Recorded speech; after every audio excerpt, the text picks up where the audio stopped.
아까 우리 김만배 신앙님 구속영장 9개월 만에 이제 그 영장이 청구가 된 건데 그거 그때 처음에 어떻게 됐었던 거더라요?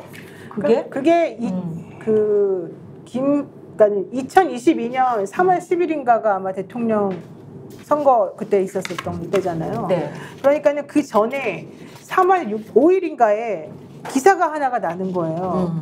김만배 씨하고 신앙림 씨가 이제 내놓은 기사였는데 그 당시 얘기가 실질적으로 윤석열 대통령이 조우영이라고 하는 부산저축은행 브로커를 그 사건이 자기에게 배당이 됐는데 그거를 이제 뭉개고 봐줬다. 그 사람은 이제 무혐의로 풀어줬다. 이런 얘기를 서로 하면서 뭐 그런 것을 근거한 내용으로 와서 뭐 커피를 타줬네 안 타줬는지 아까 그런 얘기가 이제 나왔던 거거든요. 그리고 난 다음에 이 MBC가 아니지 뉴스타파에 대해서 이 대통령하고 여당 쪽에서 신앙님하고 김만배가 짜고 니네들이 이 대선에 영향을 미치기 위해서 일부러 그런 뉴스를 흘렸고 중간에 들어있는 중요한 부분에 대해서 진실을 왜곡했다 이런 얘기가 들어가고 그 근거로는 김만배 씨가 그 인터뷰하고 난 다음에 신앙님에게 1억 6,500을 주지 않았느냐 책 3권 샀다는 이유로. 근데 책 3권 샀다고 누가 1억 6,500을 주냐. 그러니까 그거는 거짓 인터뷰라는 대가였고 그렇게 한 이유는 김만배는 당시 이재명 대표하고 경기도지사 뭐 성남시장 이 시절 때 일을 같이 해서 자기가 뭔가 더 이득을 얻어야 되기 때문에 네. 이 사람을 도와주기 위해서 이런 가짜 인터뷰를 한 거다. 지금 이런 얘기가 나오는 거죠. 그래 윤석열을 떨어뜨리기 위해서 이런 인터뷰를 한 것이 아니냐 그런. 그러니까 이제 대선에 영향을 미치고 이재명 대표에게 유리하게 만들고. 김만배랑 신앙님은 이제 굉장히 네. 가까운 사이예요. 그래서 1억 6천 가지고 사람들이 뭐라 그러지만은 실제 김만배는 원래 이 집안이 큰 부자이기 때문에 그 땅이 엄청나게 올라가서 자기 개인 떨 있는 사람이어서 100억을 내놓고 100억짜리 언론재단을 만들 때 신앙님에게 이사장직을 제안했던 그 정도 관계여서 신앙님 씨가 쓴 책 3권에 대한 출판 저작권 비율로 1억 6천을 가져갔는데 줬는데 한 건이라 그랬죠. 한 건이죠. 김만배 정도면 신앙님의 책 3권 가지고 1억 6천을 만들 수 있는 사람이에요. 그러니까 이걸 아는 사람 볼 땐 별거 아닌데 1억 6천을 받고 가짜 뉴스를 만들었다 이런 식으로 좀 묶어갔거든요. 근데 아까 말한 대로 가짜 뉴스가 아니에요.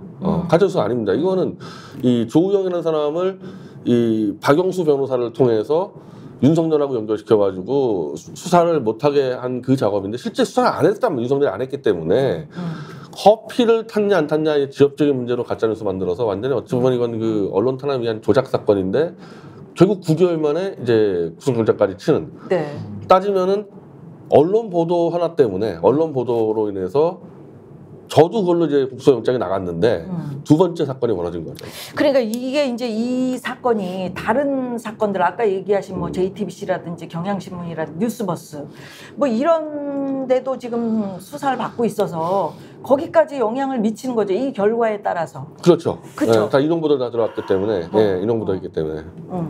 근데 저는 이 사안에 대해서 김만배 신앙님 두 분에 대해 가지고 구속영장을 치겠다는 거 아니에요? 네. 전 이게 영장을 칠 사안인가라는 게 일단은 첫 번째로 든 의문이었어요. 왜냐하면 시점도 너무 늦었지만은 이게 그렇게까지 그러니까 불구속 재판을 깨야 될 수준의 중죄냐? 전 거기에 대한 의문도 좀 들었고요.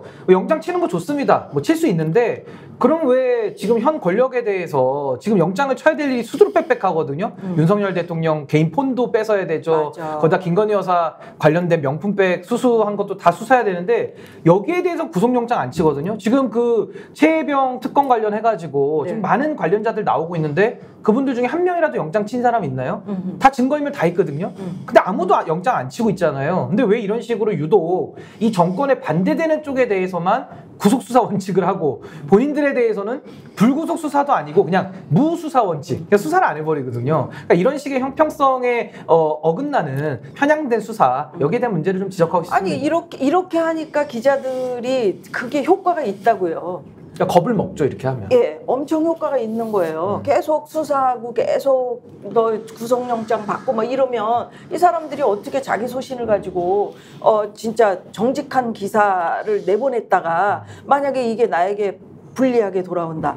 어떻게 기사를 쓰겠습니까? 그리고 이것도 이제 이 검찰발 보도의 결국에는 부작용이에요. 거의 최근 한 달 동안 검찰에서 이걸 엄청 올렸습니다.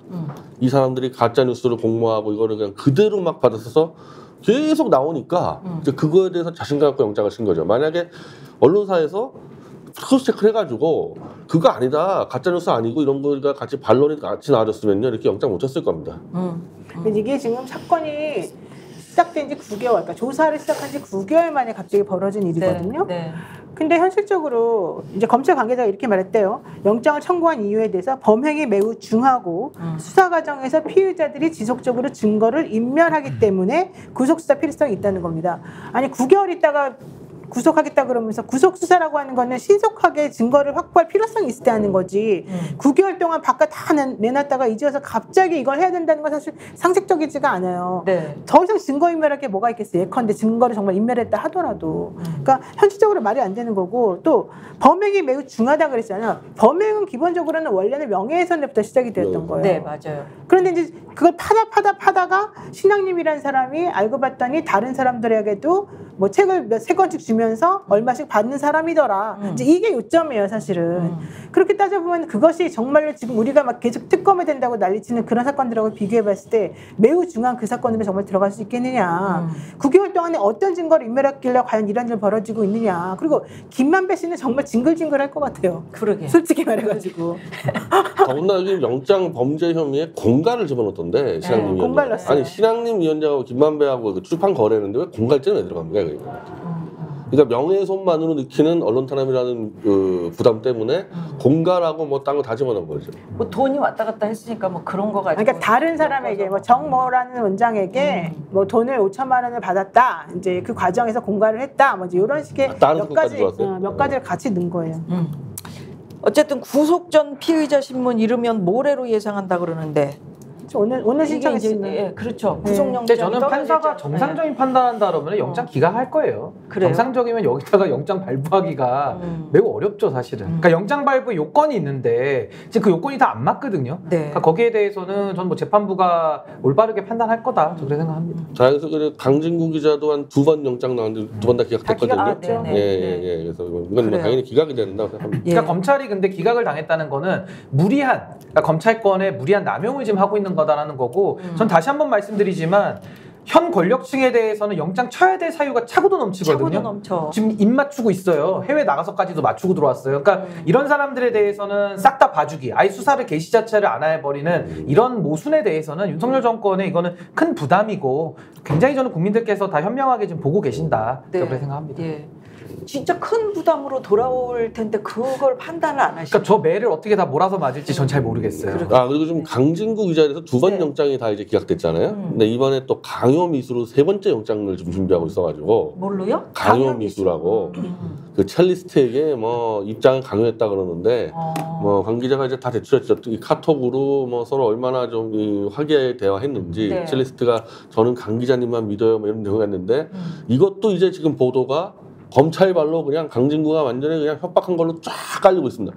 결국 또 영장을 치기 위해서 검찰 발 그러니까 언론인들이 저는 오늘 그 언론 상대단체가 이재명 대표 비판하는 걸 했는데 그건 네. 좋다 이거예요. 근데 그렇지만은 검찰발 언론 보도가 억울하게 막 구속시키는데 악용되는 것까지도 언론인들이 알고 있어야 되는 겁니다. 이거. 스픽스는 말하는 언론입니다. 대세는 유튜브, 그중에서 스픽스. 좋아요, 댓글, 구독, 알림 설정. 여러분이 저희를 사랑해 주시고 우리가 여러분을 사랑하는 4가지 방법입니다.